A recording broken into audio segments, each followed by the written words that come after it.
Krishna Krishna Hare Hare Hare Krishna Krishna Krishna Hare Hare Hare Ram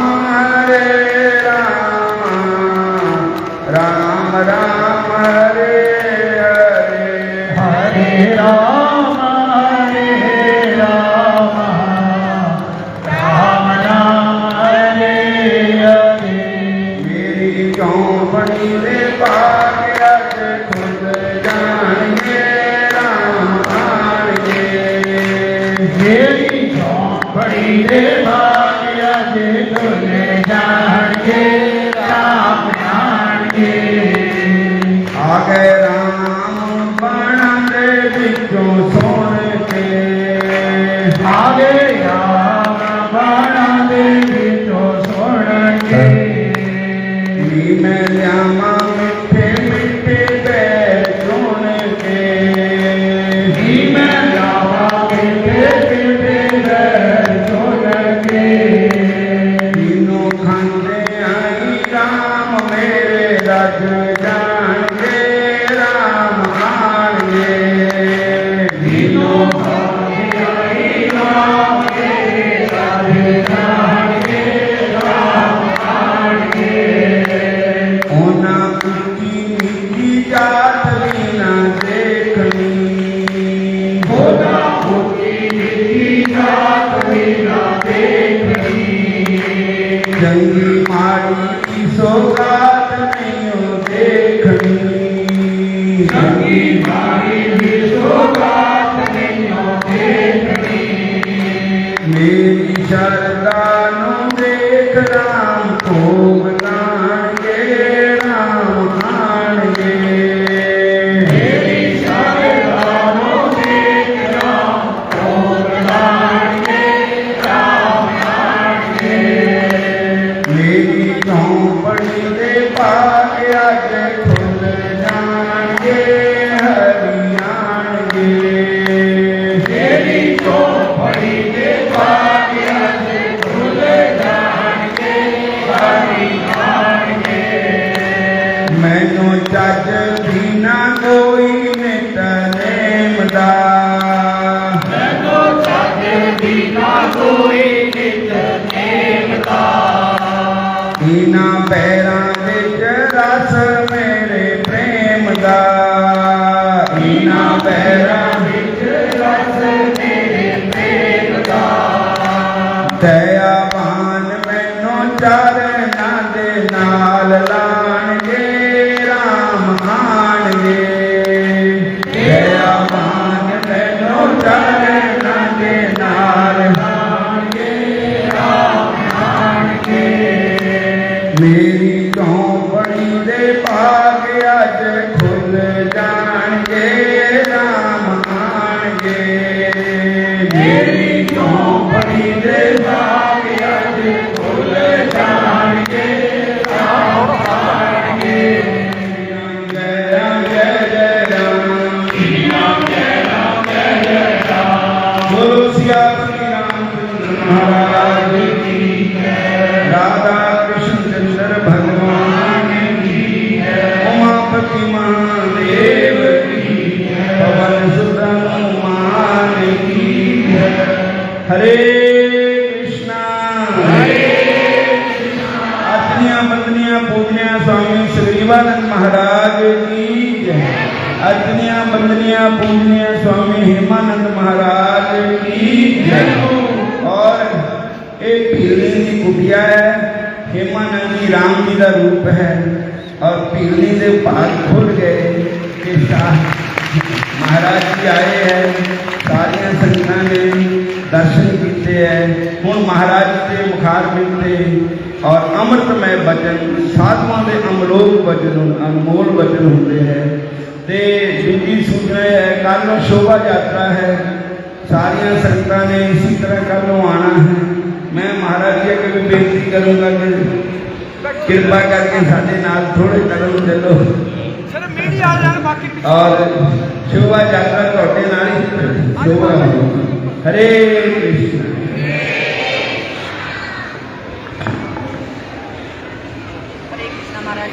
media के सभापति आसन ग्रहण करें।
सत्यं परं धीमहि सत्यं परं धीमहि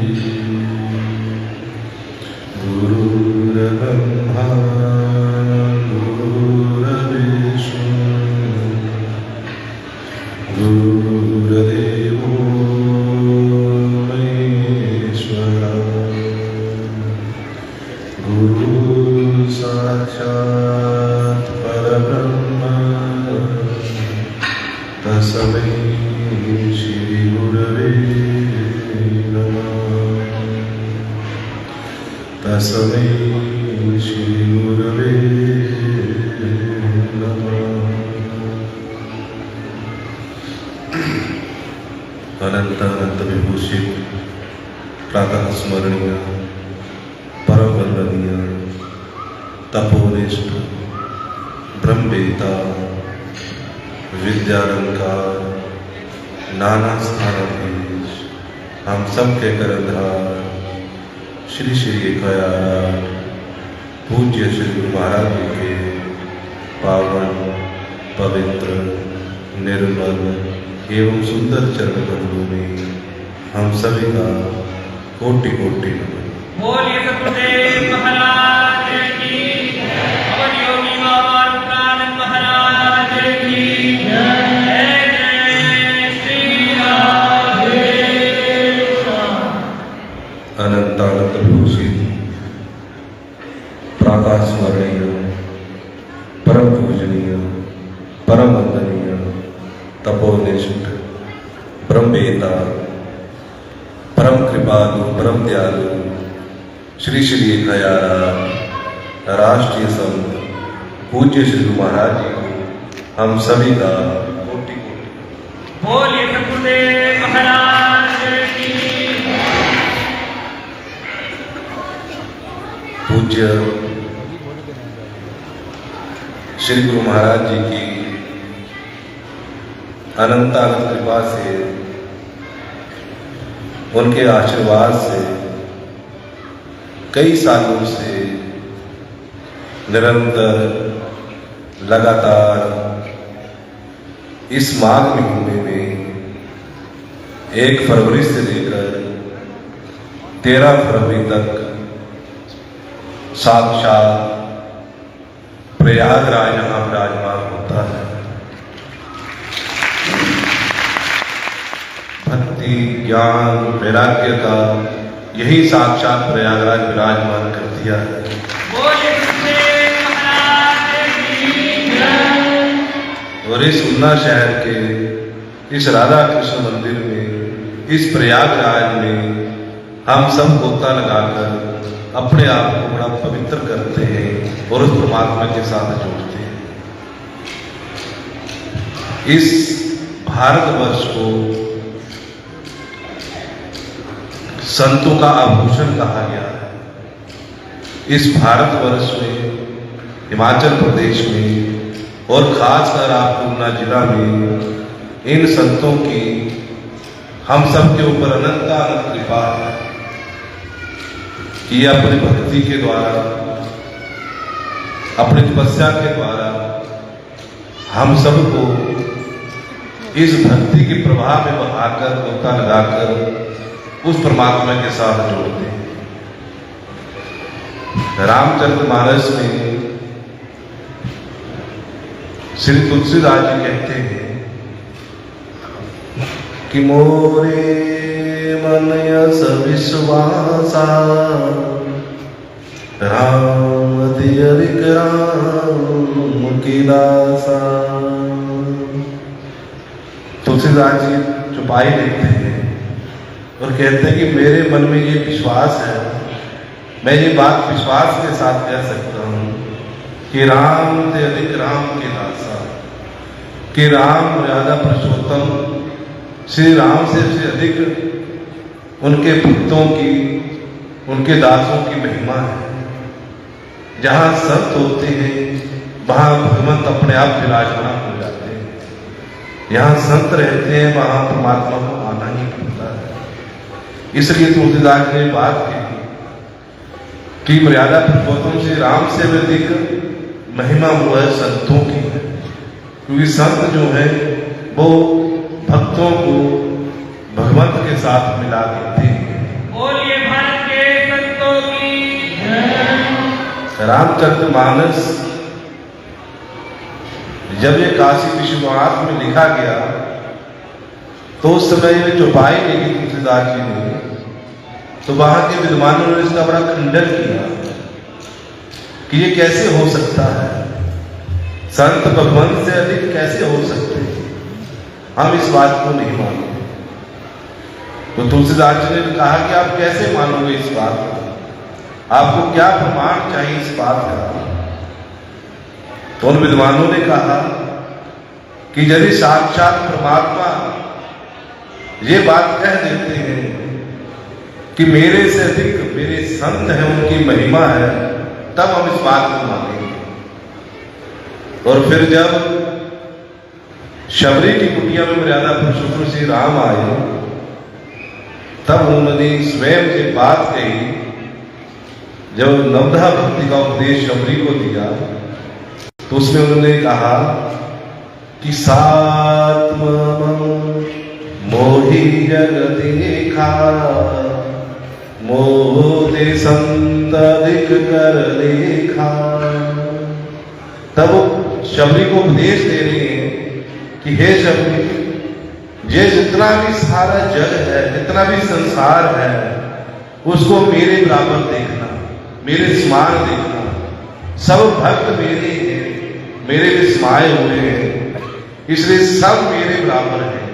पर मोते संत कर अधिक लेखा, परंतु जो संत जन होंगे, जो तपस्वी होंगे, जो साधक होंगे, उनको भी मेरे से अधिक मानना। मोते अधिक कर लेखा, मेरे से अधिक मानना, उनको प्रणाम करना, उनके चरणों का आशीर्वाद देना, उनकी कृपा प्राप्त करना।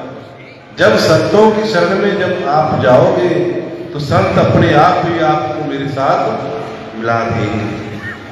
तब परमात्मा ने ये बात जब कही, तब विद्वानों ने इस बात को माना कि जो संत हैं वो परमात्मा से भी अधिक है, उनकी महिमा ज्यादा है। श्रीमद् भागवत पुराण में संतों के लक्षण के कि तितिक्षवा कारुणिका सुहृदा सर्वदेहिना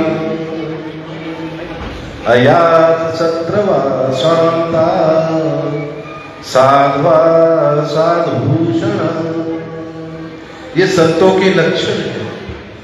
जिनके पास ये लक्षण है वो संत है। वो चाहे गृहस्थी हो, चाहे ब्रह्मचारी हो, चाहे वानप्रस्थी हो, चाहे सन्यासी हो, चाहे वो जैसा भी व्यक्ति है, जिस व्यक्ति में ये लक्षण आ गए वो मानो संत है। तितिक्षवा सबसे पहला लक्षण है कि संत में सहनशीलता होनी चाहिए, धैर्य होना चाहिए।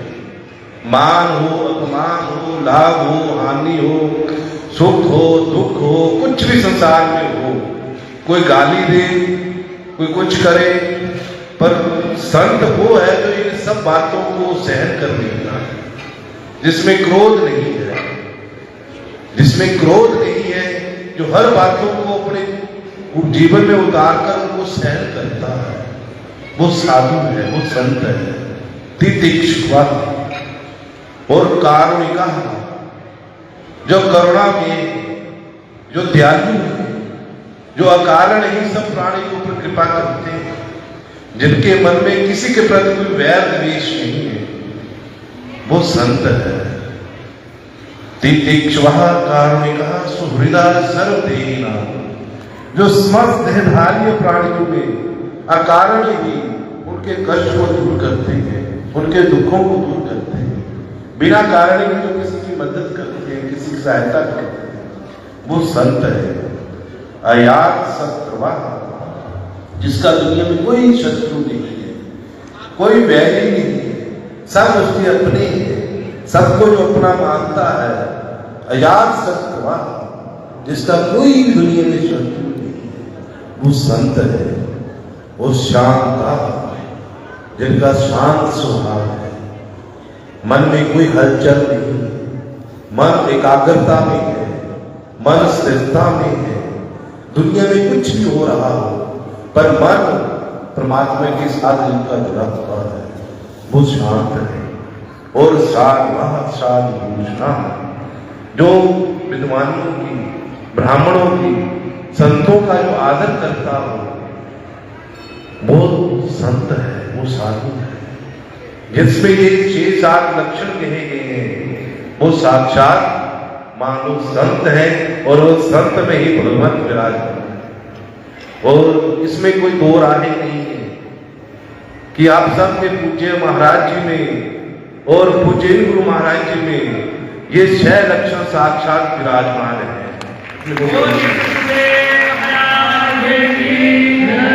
आपने देखा मर्यादा पुरुषोत्तम श्री राम जी की जब प्राण प्रतिष्ठा अयोध्या में हुई, तो उनके आश्रम डेरा बाबा रुद्रानंद ने एक शोभा यात्रा निकाली।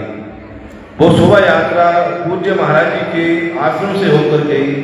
तो पूज्य महाराज जी इतने दयालु हैं, इतने कृपालु हैं, वो शोभा यात्रा की शोभा बढ़ाने के साथ, शोभा बढ़ाने के लिए मेरे साथ विराजमान हुए, और पूरा उनका शहर उन्होंने मेरे साथ वो शोभा यात्रा की शोभा बढ़ाई। ये दयालुता है, यही तो कृपालुता है। किसी के साथ उसके दुख सुख को बांटना, किसी के साथ उसके साथ रहकर उसके दुखों को देखना, उसके सुखों को देखना और उनके साथ रहना, ये बड़ी भारी कृपालुता है। मैंने एक बार इनकी प्रार्थना की कि आप मेरे साथ पूरे विराजमान हुए, और इतने कृपालु है, इन्होंने जैसा मैंने कहा वैसे मेरे रथ में विराजमान। ये सबसे बड़ी कृपा। ऐसे संत दुनिया में मिलना दुर्लभ होता है। दुनिया में सब कुछ मिल सकता है, सब कुछ प्राप्त किया जा सकता है, पर जो आपके उन्ना शहर के ऊपर कृपा है संतों की, युगों से संतों की कृपा चलती आ रही है, और हम सब ईश्वर से, परमात्मा से प्रार्थना करते हैं कि हमें कल्प कल्पांतरों तक, जन्म जन्मांतरों तक, युग युगांतरों के संतों की कृपा हमें प्राप्त होती रहे। ऐसे ही बड़े बड़े आयोजन कराते रहे, और उन आयोजनों के माध्यम से हम भक्ति में लय होकर, भक्ति के प्राप्त बहकर परमात्मा के साथ मिल जाए।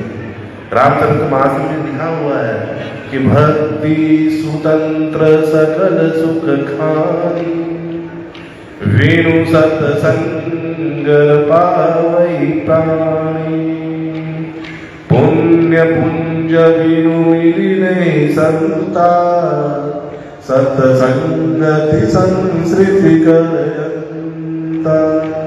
कहते भक्ति स्वतंत्र सकल सुखानी, भक्ति तो स्वतंत्र है।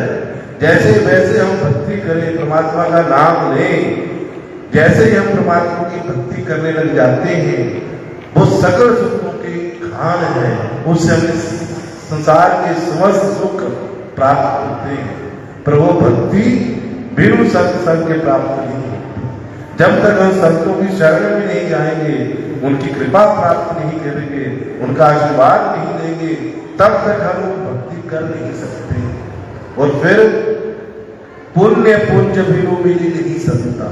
ये जो किसी के हम सब के इतने इतने पुण्य इकट्ठे हुए हैं, जन्म जन्मांतरों के पुण्य इकट्ठे हुए हैं कि आज उन्ना शहर में ऐसे ऐसे संत बैठे हैं जिनकी शरण में बैठकर हम अपने आप को धन्य करते हैं और उस परमात्मा के साथ जोड़ते हैं। ये जो संतों का मिलना है, ये संतों का समागम होता है, ये हमारे पुण्य का फल है। पुण्य के फल से हमें ये संत प्राप्त होते हैं। और जब संत मिलते हैं, सत्संग होता है, तो सत्संगति संस्कृति कर अंता। जब हम संतों की शरण में आ जाते हैं तो ये हमें इस जन्म मृत्यु वाले रोग से दूर कर देते हैं और परमात्मा के साथ जोड़कर मोक्ष तक हमें पहुंचा देते हैं। ये संतों की महिमा है। कबीर आदमी बड़े भक्त थे परमात्मा के, बड़े भक्त थे परमात्मा के। तो उनके पास एक व्यक्ति आया और वो कहने लगा कि यदि आपके पास परमात्मा आपको अपने पास बुलाएं कि मेरे बैकुंठ धाम आओ, आपने जरा भजन की तरह संसर्ग किया तो आप क्या बैकुंठ धाम जाओगे? कबीरदास कहने लगे, बैकुंठ धाम में क्या है? कहते वहां साक्षात परमात्मा विराजमान है। तो कहते वहां सत्संग है?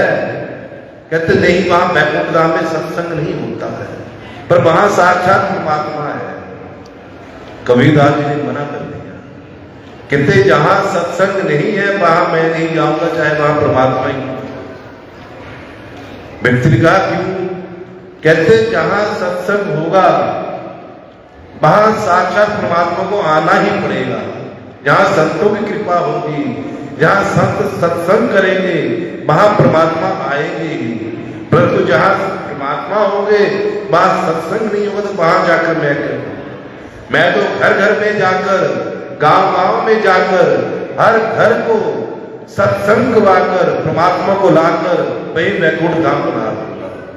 जिस प्रकार अगर पूज्य गुरु महाराज जी का अपना स्वास्थ्य देखते हैं, ना सेहत देखते हैं, दिन रात भक्तों की सेवा में लगे हुए जा रहे हैं और घर घर जाकर हर घर को वैकुंठ धाम बना रहे हैं। इतनी बड़ी कृपा है।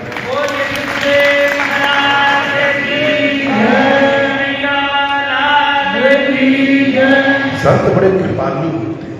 ये अपने स्वास्थ्य को नहीं देखते, अपने मन को नहीं देखते, अपने के तन को नहीं देखते। ये तो भक्तों के मन को देखते हैं कि भक्तों का मन किस बार परमात्मा के साथ लगे। इतने कृपालु, इतने दीवाने संत मिलने बड़ा कठिन होता है। एक माधव दास की कथा आती है।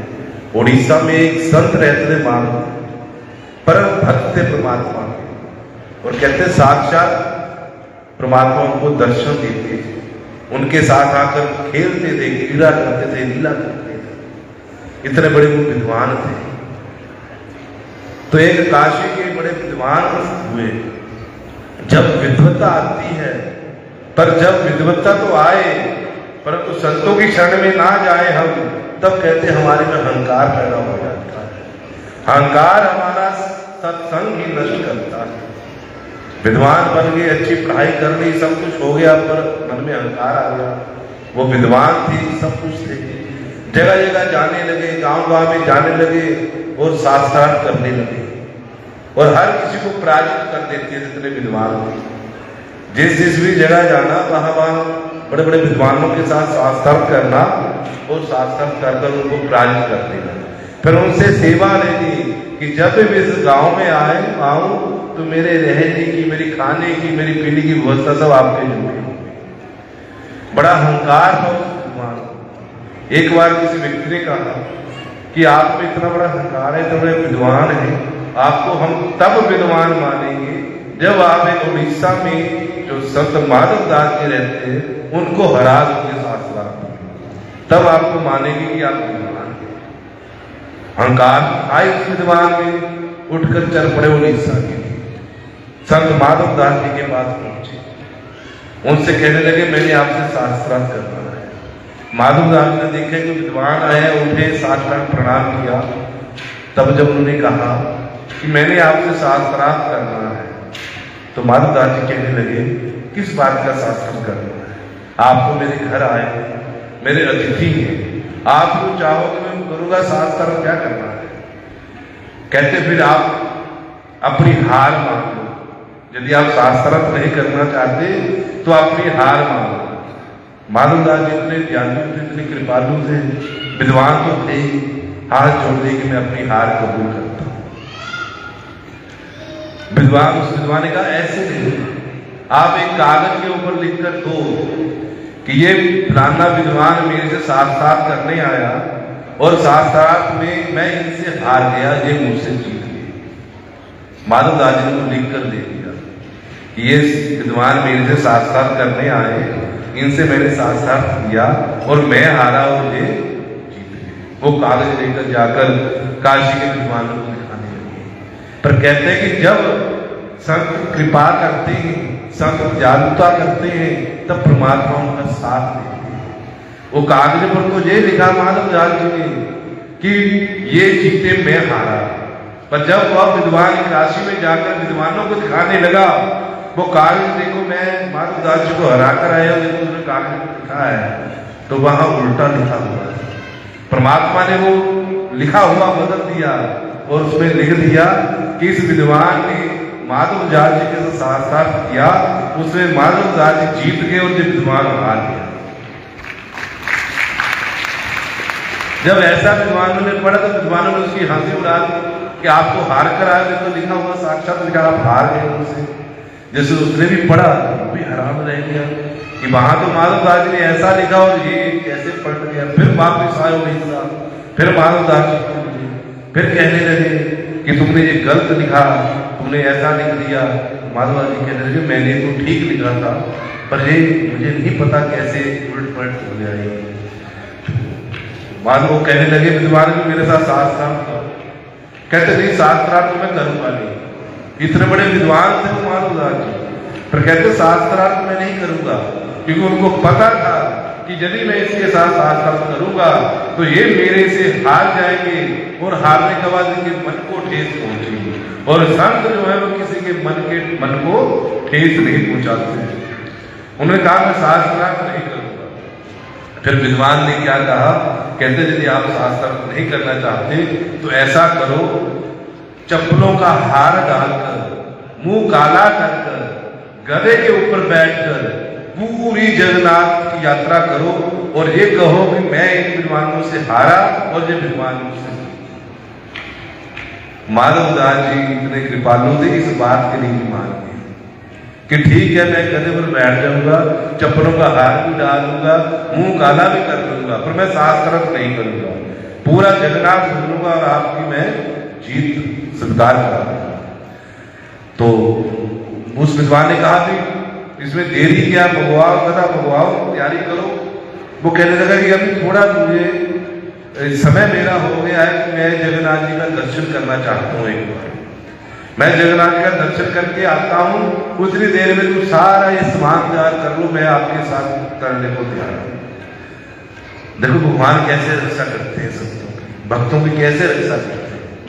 वो माधवदास जी जगन्नाथ जी में उनका दर्शन करने के लिए गए। उधर देखा जाकर तो जगन्नाथ जी एक रूप से तो मंदिर में बैठे हुए हैं और दूसरे रूप में माधवदास का रूप लेकर उनका स्वरूप बनाकर उस विद्वान के साथ शास्त्र करने आ गए। और जाकर जब उसके घर में पहुंचे, विद्वान बैठे हुए थे, भगवान ने माधवदास जी का रूप धारण किया और विद्वान से कहा मेरे से शास्त्र करो। वो कहने लगा अभी तो आप कह रहे थे कि मैं गधे पर बैठने के लिए तैयार हूं। कहते नहीं, अब मेरा मन बदल गया, क्योंकि वो साक्षात भगवान आ गए थे। कहते मेरा मन बदल गया, मेरे साथ साथ करो। और भगवान के साथ वो शास्त्रार्थ कर सकते हैं। शास्त्रार्थ विद्वान ने किया और विद्वान उस शास्त्रार्थ में हार गए। जब हार गए तो भगवान ने कहा गधा आया है, माला चप्पलों की तैयार है, मुंह काला करो, बैठो गधे पर, अब आप घूमो पूरी जगन्नाथ। भगवान ने माधवदास का रूप लेकर शास्त्रार्थ किया, उसको हराया, गधे पर बिठाया, जूतों का हार डाला, मुंह काला किया और पूरे जगन्नाथ में घुमा रहे हैं। उससे करवा रहे हैं कि मैंने माधवदास जी से शास्त्रार्थ किया, उसमें माधवदास जी जीत गए और मैं हार गया। उधर माधवदास जी दर्शन कर आ रहे हैं तो रास्ते में वो देख रहे हैं कि ये तो अपने आप ही विद्वान बैठकर आ गए। साथ में जो भगवान जिन्होंने माधवदास का रूप लिया था वो वहीं से सफल होकर फिर अपने मंदिर में चले गए। जब माधवदास ने देखा कि विद्वान स्वयं आ रहे हैं उनको बड़ा दुख लगा और कहने लगे कि आपने मेरा इंतजार करते, आप तो पहले इसके ऊपर गधे पर बैठ गए, अभी तो शास्त्र हुआ नहीं।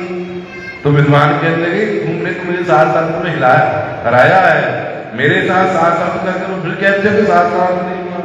कहते मैं तो मंदिर में गया हुआ था दर्शन करने के लिए, मैंने कब शास्त्र किया। तो वो व्यक्ति के चरणों में गिर गया जो विद्वान था, कहने लगा कि आपके साथ कोई शास्त्र नहीं करता। पर जब उस माधवदास को ये पता लगा कि मेरा रूप लेकर स्वयं परमात्मा इसके शासन कर आए हैं और इसको हराया हुआ, इसमें सजा दी है, तो बड़े रोने लगे कि हे प्रभु मेरी वजह से इस विद्वान को ठेस पहुंची है, इसके मन को आपने ठेस पहुंचाया, आपने ऐसा क्यों किया। तब भगवान ने कहा कि माधवदास तू मेरा परम भक्त है, तू संत है, पर जब संतों के ऊपर संकट आता है तो परमात्मा को आना ही पड़ता है, आना पड़ता उनकी रक्षा के लिए। तो ऐसे संत हमारे ये उन्ना क्षेत्र का ये सौभाग्य है, परम सौभाग्य है हम सबका कि हमें ऐसे कृपालु दयालु संत मिले हैं जो दिन रात हमारे लिए सोचते हैं, दिन रात हमारे लिए सोचते हैं, अपनी कृपा हमारे ऊपर बरसा रहे हैं, इतना बड़ा आयोजन करते हैं। और इस आयोजन में बड़े बड़े विद्वानों को, अभी पीछे शायद 2-3 दिन पहले स्वामी श्री गीता मनीषी ज्ञानानंद जी आए हुए थे, गीता के ऊपर आपको उपदेश दिया उन्होंने। आज श्री चित्र विचित्र जी आ रहे हैं, अलका जी आएंगे और 6 तारीख से श्रीमद् भागवत पुराण के माध्यम से भक्ति का प्रभाव बताने के लिए श्री कृष्ण चंद्र ठाकुर आपके मध्य आ रहे हैं। तो ये संतों की हमारे ऊपर कृपा है, इनको इन आयोजनों की जरूरत नहीं है, ये जो कार्यक्रम होते हैं इनको जरूरत है, पर अपने शरीर को ना देखते हुए, प्रवाह ना करते हुए, हम सब भक्तों के उद्धार के लिए, हम सबके लोगों के कल्याण के लिए ये आयोजन हम सबके लिए करते हैं। तो हम सबको बहुत बढ़ चढ़कर और बड़े हर्षोल्लास से, बड़ी प्रसन्नता के साथ इस आयोजन में भाग लेकर अपने आप को हमें धन्य बनाना है। कल पूज्य महाराज जी शोभा यात्रा निकाल रहे हैं, आप सबने बड़े उत्साह के साथ उस शोभा यात्रा को भी शोभित करना है। महाराज तो मुझे भी कह रहे हैं, पर शायद कल मेरे 2-3 जगह कार्यक्रम हो, कल तो मैं क्षमा मांगता हूं उनसे कि नहीं आ सकता, पर अगली बार मैं जरूर इनके साथ इनकी शोभा यात्रा में आकर शोभा यात्रा ये इनकी बड़ी कृपाता है, बड़ा आशीर्वाद है इनका, बड़ा मेरे साथ इनका प्रेम है, पूज्य गुरु महाराज जी के साथ बड़ा प्रेम है कि जब जब ये आयोजन होता है तब तब ये स्वयं चलकर वहां आकर हमें निमंत्रण देते हैं और हमें यहाँ बुलाकर हमारे जीवन को भी धन्य धन्य करवाते हैं। ये इनकी बड़ी कृपाता है, क्या होता है। तो मैं अपने आप को बड़ा सौभाग्यशाली मानूंगा इनकी शोभा यात्रा में, इनके साथ इनके चरणों में बैठकर इनकी शोभा यात्रा को हम आगे बढ़ाएंगे और बढ़ चढ़कर उसमें भाग लेंगे। आप सबने भी बढ़ चढ़कर उस शोभा यात्रा में भाग लेना है, ताकि ये हमारा जो उन्ना शहर है ये साक्षात ये लगे कल को कि साक्षात वृंदावन है, साक्षात अयोध्या है, साक्षात भगवान बांकी बिहारी यहाँ विराजमान है। 1 फरवरी से 13 फरवरी तक हमारे लिए ऐसा माहौल हो जाना चाहिए, ये 13 दिन हमें 1 साल तक याद रहने चाहिए। 1 साल तक ये 13 दिनों का जो माहौल है वो ऐसे ही बना रहना चाहिए। इनकी कृपा ऐसी हमारे ऊपर बरसते रहे, हमारे ऊपर इनकी कृपा होती रहे, इनका आशीर्वाद मिलता रहे। तो एक बार फिर हम सभी की ओर से पूज्य श्री महाराज जी के पावन पवित्र निर्मल एवं सुंदर चरण कमलों में कोटि कोटि नमन, कोटि कोटि नमन। ओम ओम ओम। बोलिए गुरुदेव महाराज की जय, अमर योगी बाबा महाराज की जय। बोलिए राधा कृष्ण भगवान की जय, सनातन धर्म की जय। आज महाराज जी ने बहुत ही कृपा की थी साढ़े पर, सारी संगत पर। देखो मौसम भी खराब है और महाराज जी पहले कहन लगे कि बरखा बहुत है भी अज महाराज जी फिर कहते सानू नहीं कोई नहीं तुम अभी आ जाना। और इन्हों की महाराज की बड़ी कृपा, मौसम खराब होने पर भी महाराज जी ने दर्शन दिते सारिया संगतां और बड़ी कृपा की। असी तुसी सारे महाराज जी के चरणों से अरदास करते हैं कि महाराज जी इसी तरह फिर भी साढ़े पर कृपा करनी है और जब जब भी असी बुलाइए तब तुसी कृपा करनी है और असी भी दर्शन करने गुरु महाराज के डेरे असी भी इसी तरह आना है और साडा तुहाडा प्यार इसी तरह होर वधदा ही जावे अगे नालों। और दो महापुरुषों की कृपा स्वामी सुग्रीवानंद जी महाराज स्वामी हेमानंद महाराज जी की कृपा और ये जोड़ी बनी रहे सदा ही अमर रहे कृपा रहे और इसी तरह सानू दर्शन दिंदे रहें और साडे पर भी कृपा करते।